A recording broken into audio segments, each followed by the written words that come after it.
Sí, este es el iPhone 12 Pro y como seguramente ya han visto en algunos otros lugares, sí, no trae en la caja ni cargador ni audífonos, solamente viene el iPhone y un cable USB-C a USB-C.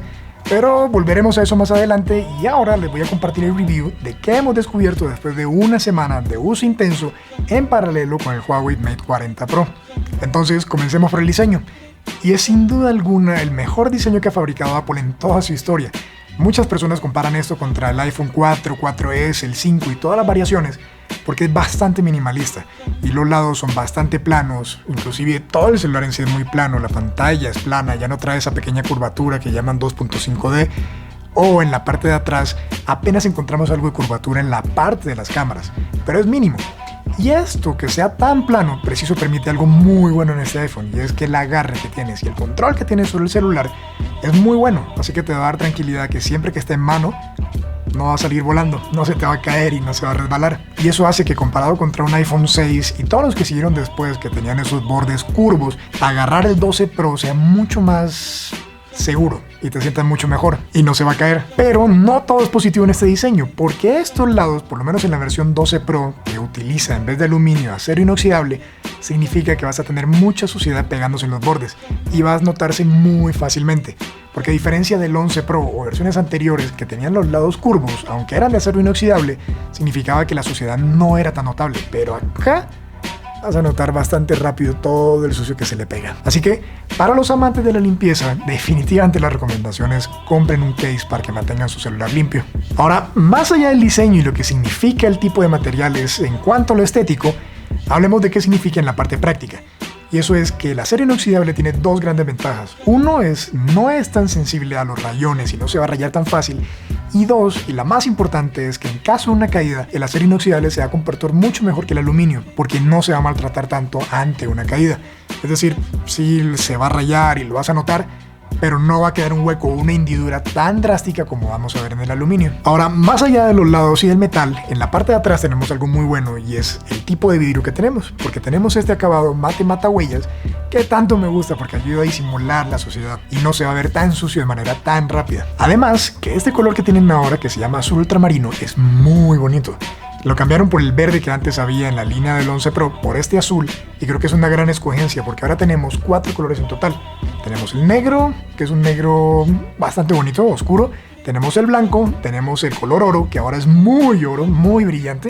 Y este azul, que tal vez es una opción para los que ya están cansados de tener ese oscuro o el blanco, que va a ser bastante llamativa sin ser exagerada. Sin embargo, cuando damos la vuelta y nos vamos al otro lado, encontramos este nuevo Ceramic Shield, que Apple hizo mucho énfasis durante el lanzamiento y ha generado mucha controversia por lo que entrega versus lo prometido, porque han dicho que este es supremamente más resistente que las versiones anteriores.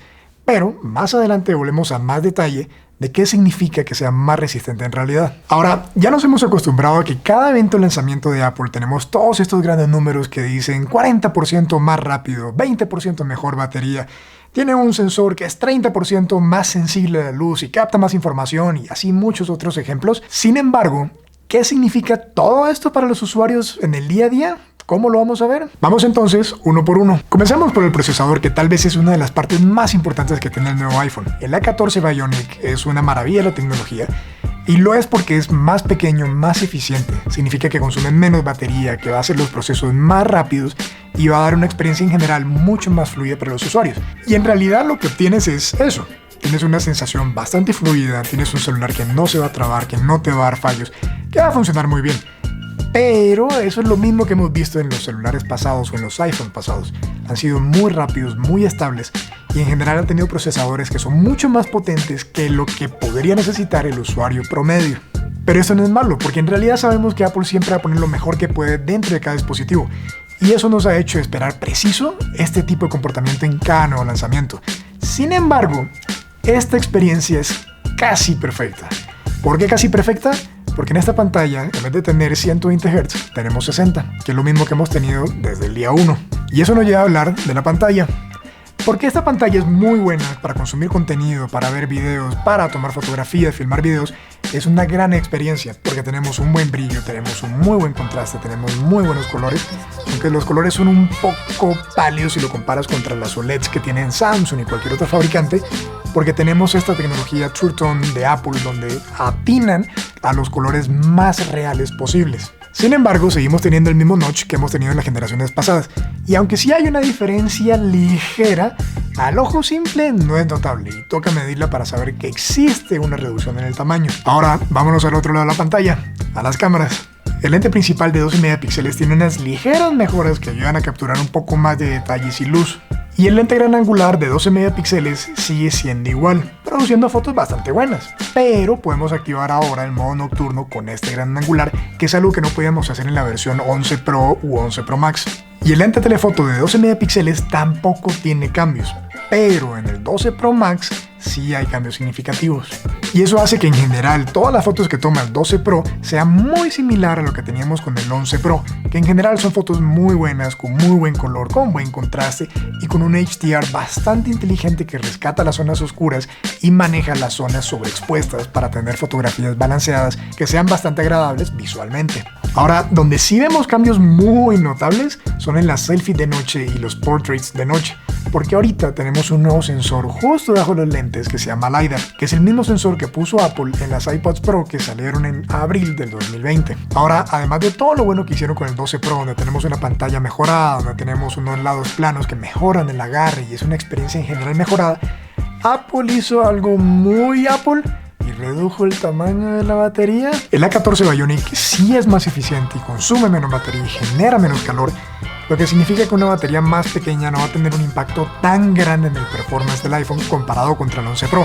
Sin embargo, la cosa que más podría afectar la batería es 5G, y aunque aquí en México todavía no tenemos 5G funcionando, no podemos hacer una prueba para realmente entender cuál afectación podría haber en términos de cuántas horas menos vamos a tener al final de la noche, si nos cause curiosidad entender por qué redujeron la batería para incluir un chip.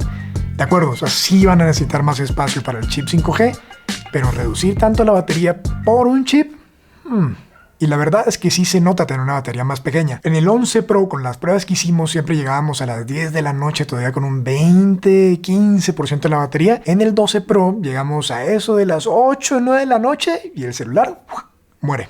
De resto, realmente no encontramos mayores cambios. Por detrás es muy similar a lo que teníamos antes, por delante es muy similar a lo que teníamos antes, con un notch ligeramente más pequeño, muy difícil de notar. Sin embargo, sí hay una cosa nueva, y es la inclusión del MagSafe.